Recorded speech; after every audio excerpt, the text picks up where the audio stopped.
I guess I kind of feel like that's a little bit of a hard act to follow. Here, Brian's going to talk about healing, and won't that be good? I'd actually kind of like to talk about Jesus. You're giving me a funny look. Am I not loud enough here? Okay, let's try this. How's that? Is that better? All right.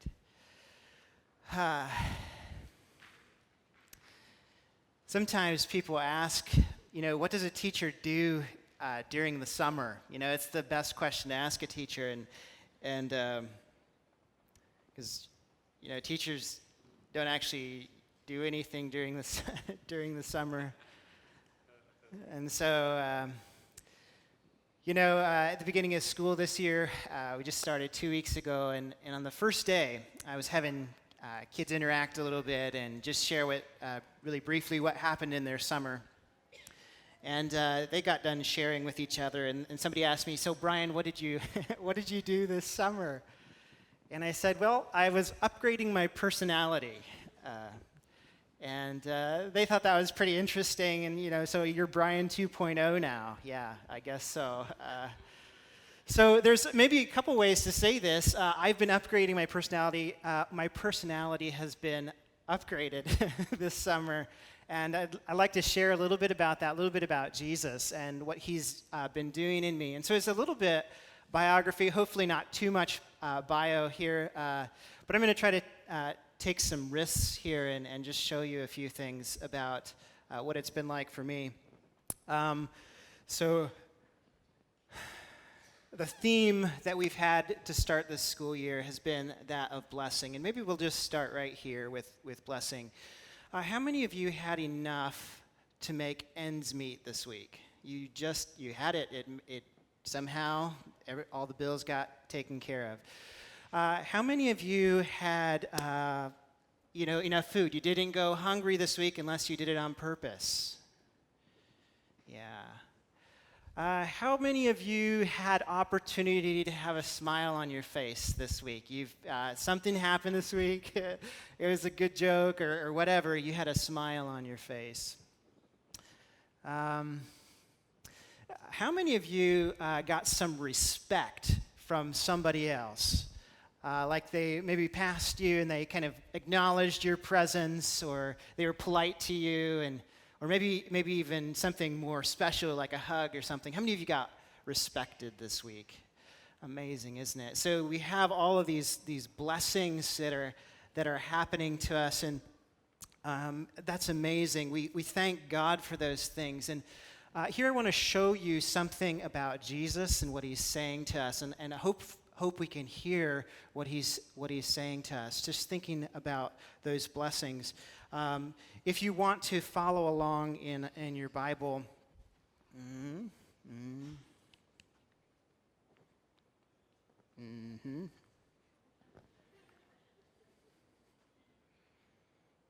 I've got a battery light flashing here. Can you advance the slide for me? Back one. On the level plane. So this is from Luke 6. So if you want to follow along, this is from Luke 6. It's actually from Kingdom New Testament, which is a contemporary translation. And I just typed it up in my slide here, but you can follow along in whatever version you have if you want to. It's really interesting because a few weeks ago we were here, and this was the passage that it seemed like God was wanting us to hear, and we talked about healing, and then some people shared some stories out of that, and that was pretty beautiful. But let's go back into this passage just a bit here. Luke 6. There was a large crowd of his followers, so that's Jesus' followers, with a huge company of people from Judea, from Jerusalem, and from the coastal region of Tyre and Sidon. Maybe we could just hear that a little bit. There were people from all over, and there were people from other places that weren't like us. They think differently. They maybe even speak differently. They don't have the same kind of morality that we have. They have different traditions than we have. They are other than us. But they're all coming to Jesus, a huge company, a large crowd. They came to hear him and to be cured from their diseases. Those who were troubled by unclean spirits were healed, and the whole crowd tried to touch him because power was going out from him and healing everybody. And I hope you can get the sense of that mass of humanity that's centering on this person, Jesus. He's got something to say, and he's got something to do that will change us. That's why we're here, right? That's why we come together. That's why we're gathered in this place on the level plane in Luke 6. And power going out from Jesus, healing everybody. This power that's going out is a real thing. And I don't know if you can kind of get a hold of that and experience that in your own life. I don't know if that's true of you, but I want to show you some of the ways that Jesus' power has been taking hold in my life, and maybe that will stir some things for you. So my journey, if I could have the next one, please. One of the things that's been happening to me over the course of this summer is I've been reading this book. It's called Emotionally Healthy Leader.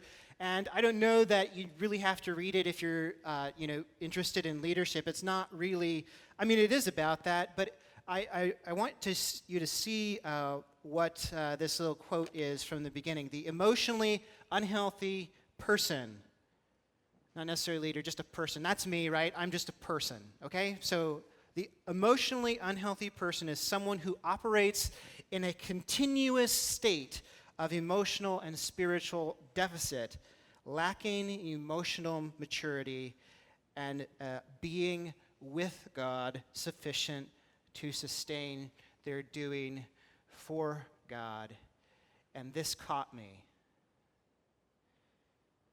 That's me. I am deficit in my emotional health. I am lacking a being with God that sustains my doing for God. Let me just give you an example. 13 or 14 years ago in my town, we did a Jesus video project. Some of you participated in that. We went all over North English, and every single household in North English, all 450 odd, got a Jesus video with a bag of popcorn, and that was going to help introduce them to Jesus. Now, the reason that we did that as a church was partly because Jesus had been working on me, and he's saying, pay attention to your neighbors. He's saying, I have a heart for them too. And so it was, for me at least, it was a response of obedience to Jesus. Yes, I want to be involved in the spiritual life in my community, and this is one way to do that. We ought to go ahead and do that. This is my obedience to Jesus. Well, if you've ever been involved in a Jesus video project, you know that the real benefit of the project is not just giving people Jesus videos. It's actually people responding to Jesus, and you follow up with them. Do you know how many people I followed up with in North English?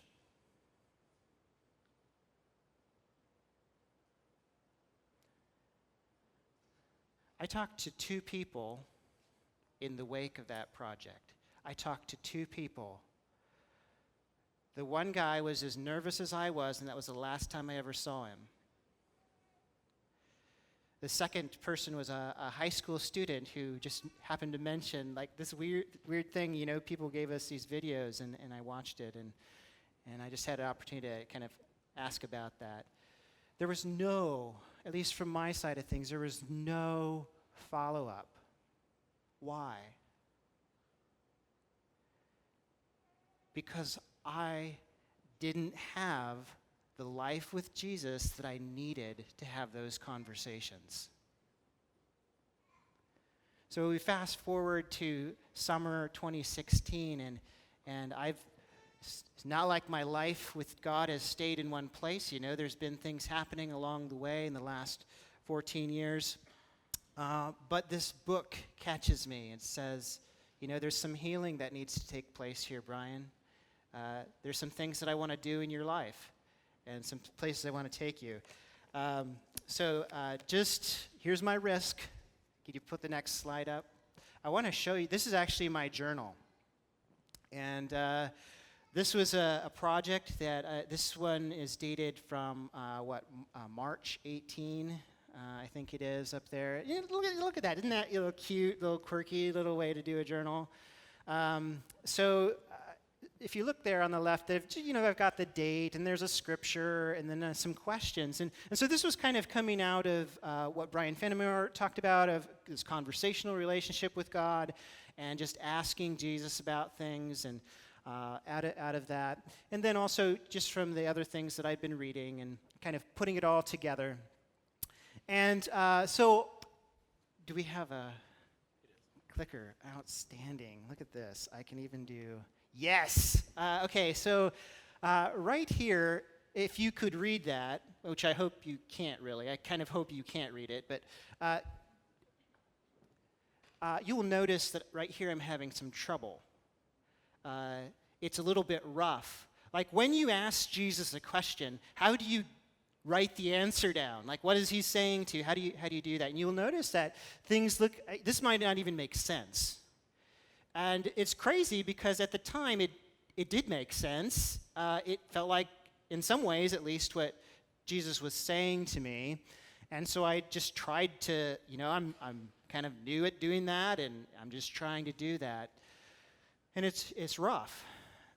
There's something else here that I want to show you right here. This word cynical shows up twice in my questions. Like, I'm actually not sure that this is going to happen for me.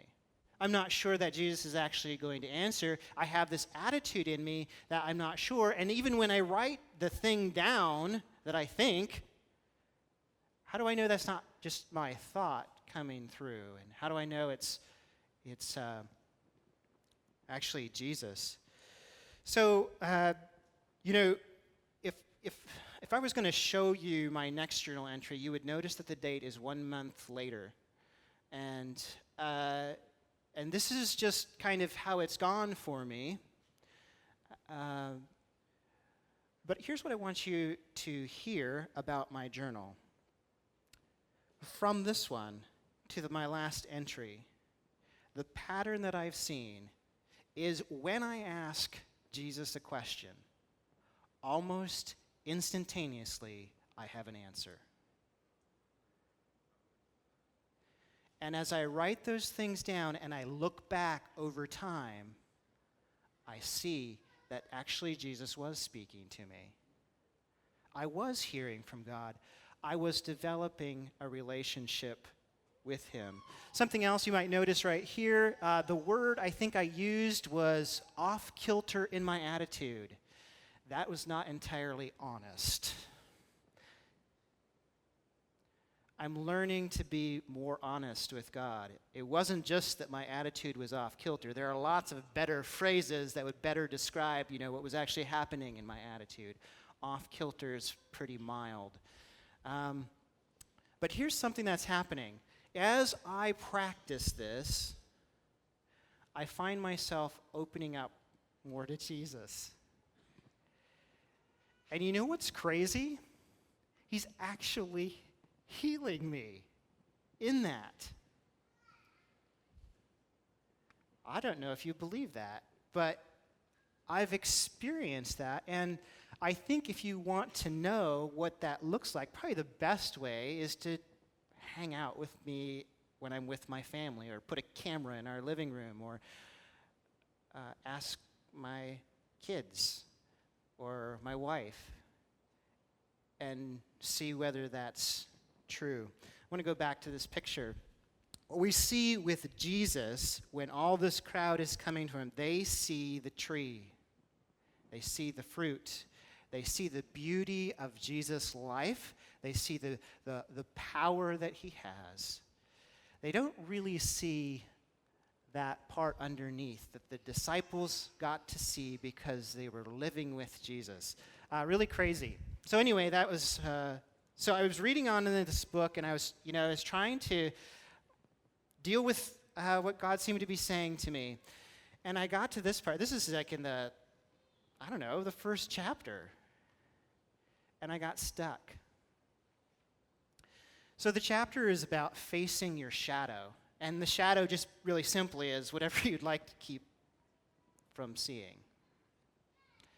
And one of the exercises was to do a genogram where you kind of look at your family and you think about the ways in which your past has shaped who you are emotionally.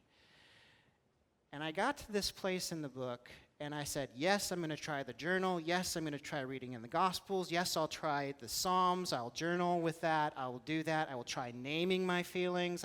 That's something I can do. I can't do this.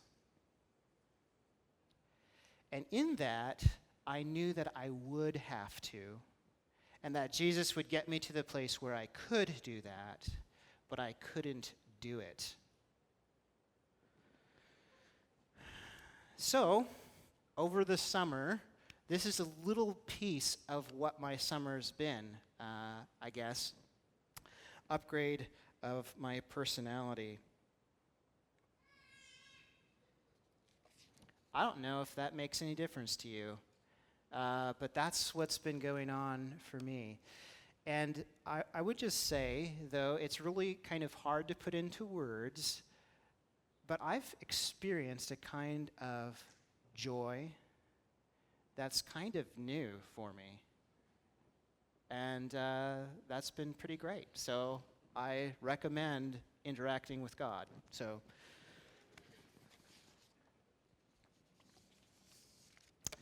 I was talking with my mom about her family this summer and kind of quizzing her on her dad and their past, and in that conversation, actually, Jesus opened up some things for me too. You see, I grew up, we've heard this already today, thinking that what it meant to be, I thought what I was supposed to be was to be a good Christian, and so that's what I tried to do as I was growing up. If you've ever tried to be a good Christian, and you've really tried it, you know that it's not it's frustrating. You fail, and it's impossible. And you just can't make it happen, and that's where I was. Another kind of narrative or script that I lived, which I was discovering this summer, is that avoid pain. You avoid pain, and you don't talk about it. That's the script that I grew up with, and now I'm trying to interact with God, and my whole habit, my way of being is to not go there. I won't look into the shadow. First of all, that will hurt, and secondly, I don't even know how to talk about it. So that's kind of where I'm at. So, wow. That's my past. That's how I've been shaped. Those are the scripts that I've lived. Let's go back to Jesus. Jesus had a past too, right? His is not entirely different from mine. He had a religious upbringing. He's at the temple, before he's old enough to speak. He goes back to the temple as a young man. His parents are interested in probably faithful living, and he has this misunderstanding with his parents. They leave, and he's there, and he's talking with people about the scriptures, and he's asking questions, and he's kind of impressing people with the kinds of questions he's asking and with the insight that he has. And as his parents come back for him, he goes back to live with them, and he says, don't you know I'm supposed to be about Dad's business? And yet he goes with them, and he submits to their authority. And as he's growing up, he's getting intellectually smarter. He's growing in wisdom. He's knowing how to apply apply God's life to life, and he remains under their authority. He grows in wisdom and in favor with others. His life with God, he begins to demonstrate a life that is full of grace. so that when we start in Luke 6 and we see everyone crowding around him, the beauty of his life is evident, and that's what's attracting people to Jesus. He's engaged kind of in some hidden things. You think about the roots underneath the trees. Jesus, you hear it probably 4 times in the Gospel of Luke before you get to chapter 6 of Jesus being kind of withdrawing for prayer. And sometimes his disciples are with him, and sometimes he's going alone. And he's got this unique kind of special thing that's going on in his life with his relationship to his Father. He's engaged in prayer. He's engaged in fasting. He's doing that with people. He's doing it solo. What you see about Jesus in the way that he speaks, he's got an authority because he knows his Father.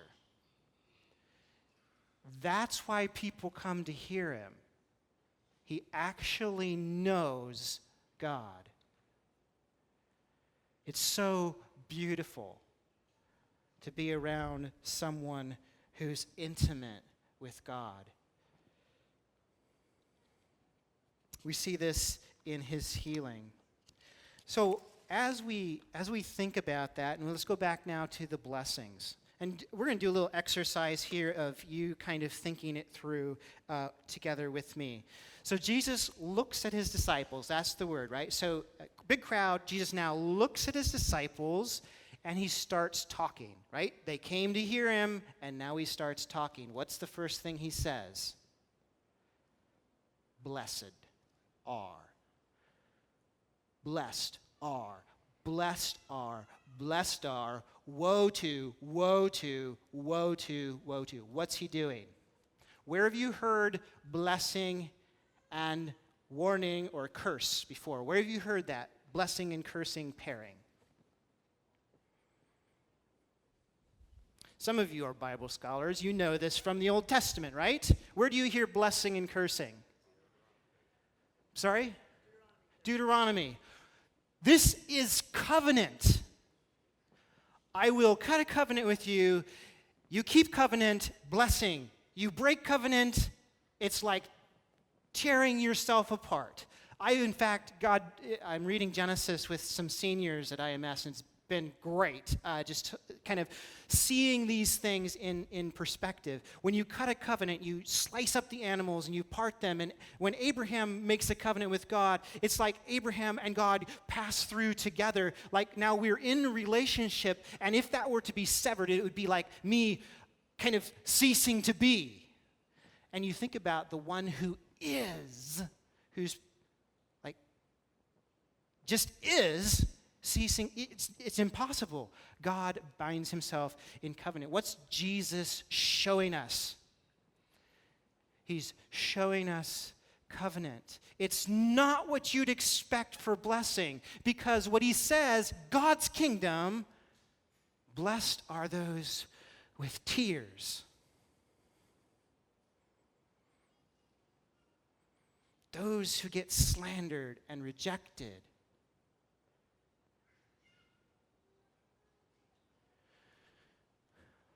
Who have no money to make ends meet, who have hunger that can't be filled,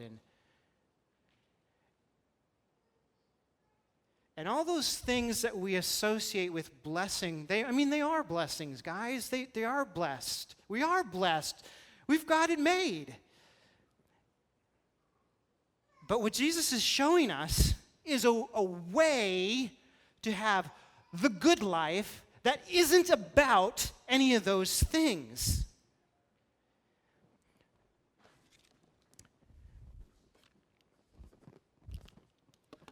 This is my word. Now, okay, so big crowd, massive people. We want to hear, we want cure. Looks at his disciples. Now, this is my word, Jesus said, for those of you who hear, everyone, right? This isn't just for people who are interested in following Jesus. It's people who are there just to hear what he has to say, hoping maybe that he will heal them. It's for everyone who's come, everyone who observes the beauty of this person, Jesus. This is my word, Jesus continued, for those of you who are listening. Love your enemies. Man, I can't even say this with exclamation marks. We say these lines with periods and question marks. But look what Jesus does. Love your enemies. Do good to people who hate you. Bless those who curse you.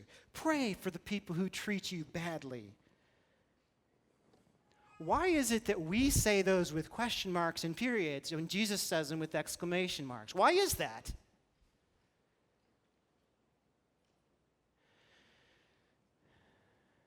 He has a life that we want.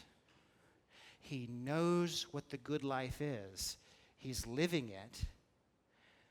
He's not giving you a list of things to tick off like you've done it. He's showing you what a life with God produces.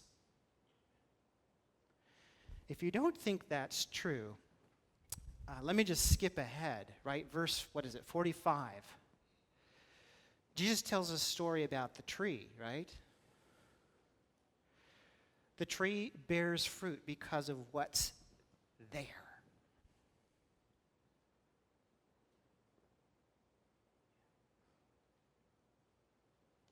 It is the product of a life with God that we see the beauty of Jesus. We see God actually in person because there is this life to be had. That, I think, is what I want. I want it this summer and the next. I want it because it's the kind of life that never actually stops. We all had a beginning, but we never stop being. And the invitation of Jesus is into a life like this, of beauty, where when someone wrongs you, the pattern that you had of either withdrawing from that pain or from asserting yourself against that pain and fighting back doesn't happen because this is your natural response. I bless, I pray. Do you see? This is incredibly beautiful, and it's impossible.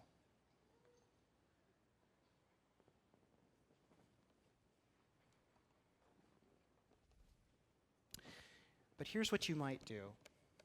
If you think that there's something here worthwhile that Jesus says, for example, if you think Jesus' line, whatever you want people to do to you, do that to them.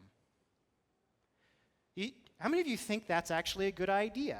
Like Jesus might have been right about that. I mean, yeah, okay, so some of us find that convincing. Well, fair enough. You don't have to find that one convincing, but is there something that Jesus said that kind of rings true to you? What you can do is you can just begin to experiment with that in your life. You can actually just ask him about it. You don't even have to be sure he's there to ask him about it. Whatever you want people to do to you, do that to them. Seems like a good idea, so let's maybe just start there. Okay, so God, I'm not sure you're there, but I've heard that it's a good idea, and it seems like Jesus' life was beautiful. And he said, whatever you want people to do to them, do to you, do that to them. I'm going to try that. And you try it. What do you think will happen?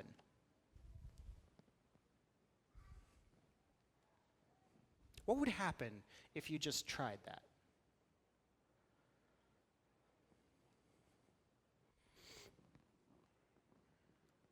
If you just tried it, I think you might find something similar to what I found, is that you try it, it still looks appealing. It's actually quite hard to do. When you do it, you feel great. When you don't, you're miserable. And you realize you can't actually do it very well. When you do it, You feel proud of yourself. When you don't do it, you hope others won't notice, and you pretend like you did it.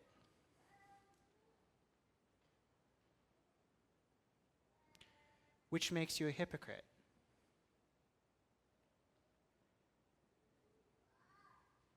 And you realize that this trying to be good doesn't actually produce the life that God intends for humans to live.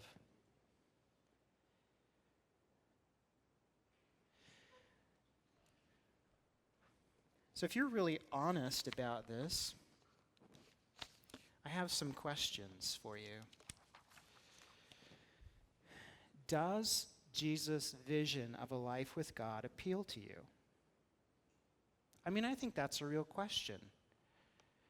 You look at someone like Jesus and you say that his life was pretty great, but I don't want to do the cross. I wouldn't want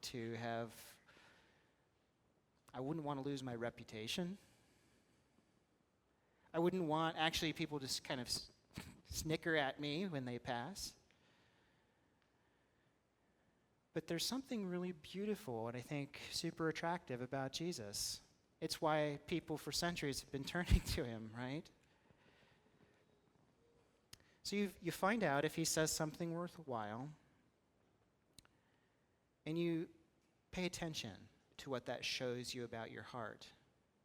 If it shows you that I'm actually at the core, I'm proud, I'm selfish, I'm a hypocrite, then I think you're really at a place where you're ready to begin to try to be honest with God about who you are. And actually what Jesus did, right? You know that picture. He's got the arms open to welcome you. It's the arms of your Father, his Father, and he's there on the cross, right? He actually pays for every single time that you've failed to live the life that he intends. He's actually done that. And it's by, what did we hear? By his stripes we are healed. By his, we actually begin to experience this life with God, this resurrection life, that life that never actually stops, the life that you, believe it or not, were actually intended to live. What intelligent action could you take to cooperate today with what God seems to be showing you?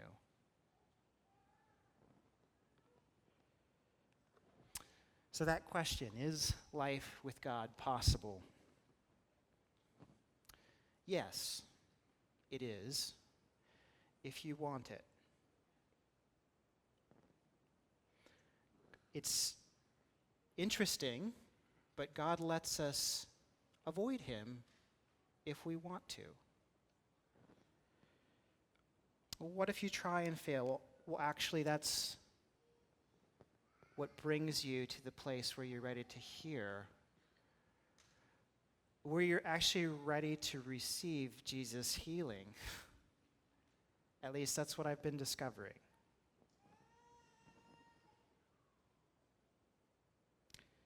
The reality is that we all fail. You know, you've maybe heard the line, all have sinned, they've fallen short. And that's just the reality. That's why Jesus went through to the end with what he did. It wasn't just his life that was so beautiful. It was also his giving of his body, right? Of actually going through death and out the other side. We call that the good news, right? The gospel. It's grace. It's a gift. It's not something you earn.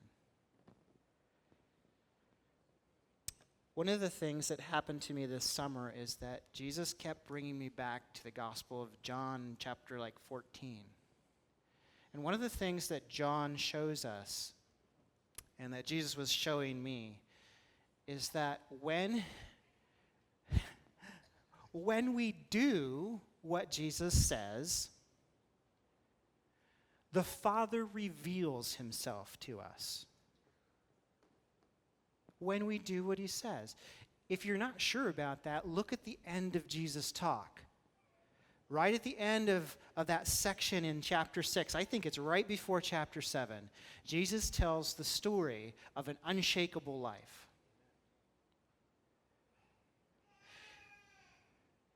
You do what I say, Jesus says, and you will find a life that will withstand the storm.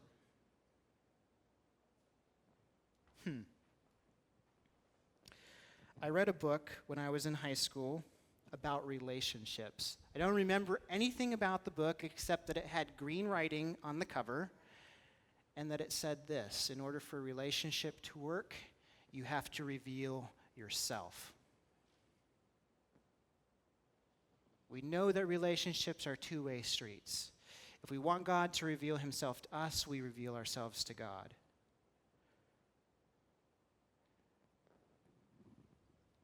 And I'm confident he will meet you. Well, God, I ask that you would take this, my story, and use it to encourage others into this life that you intend for us. God, we're on a journey. We don't have it figured out. We fail. We struggle. We find ourselves confronting deep shadows in our lives. And